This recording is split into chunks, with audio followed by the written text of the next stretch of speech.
Hey, Tristan here. Today we're going to go over itemizing services in RepairDesk as line items. We're going to start by going over the workflow that we're used to. We'll start by selecting the repair category, the manufacturer. Today we're going to work with iPhone 14s. We'll select that this phone needs a battery and a screen replacement and select next. We'll go ahead and pair those parts, the battery and the screen. And you can see here that the existing workflow is that the price of the battery and the price of the screen are added together as a singular repair price. We click confirm and we see that it's listed as one line item in the ticket. We're going to change this so that services are listed as line items in RepairDesk. To do that, we'll go to Store Settings. On the left, we'll click on Repairs. We'll click on Tickets and Repairs. We'll go to the Repairs tab. And right here, itemize each repair as a separate line item. We're going to go ahead and enable that and click Save. Now that we've enabled that, we'll see that this workflow is very different.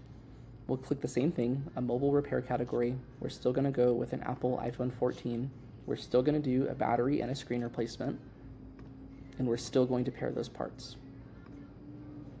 Right here, you can see that we need to map those parts with services. The battery for the iPhone 14 is going to be mapped to the battery service.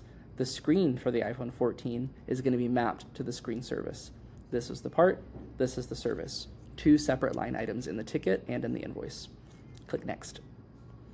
Right here, same thing. We can see that for the warranty application, the battery is going to by default have a 90-day warranty because that's what the inventory item is listed as, and the screen is going to by default have a 90-day warranty because that's what the inventory item is listed as. If you offer lifetime warranties on your screens or on your batteries, it will automatically show that that warranty is applicable right here by that time frame. So when we click Confirm, you see that there's a total applicable charges, but it's added as two separate line items. So the screen is $150, the battery is $60. If I wanted to take just the screen and offer a 10% discount, I could do that right here. The same thing goes for the battery.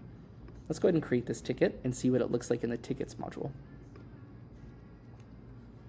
Right here, you have the device listed as an iPhone 14, and the asset issues are battery and screen. The attached parts are battery and screen. The warranty application is reflected in the Tickets module, and the billing reflects that there's an iPhone 14 battery replacement and an iPhone 14 screen replacement.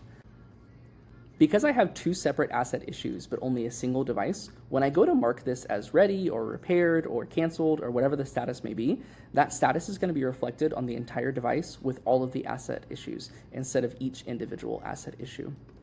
That is itemizing services in RepairDesk as separate line items.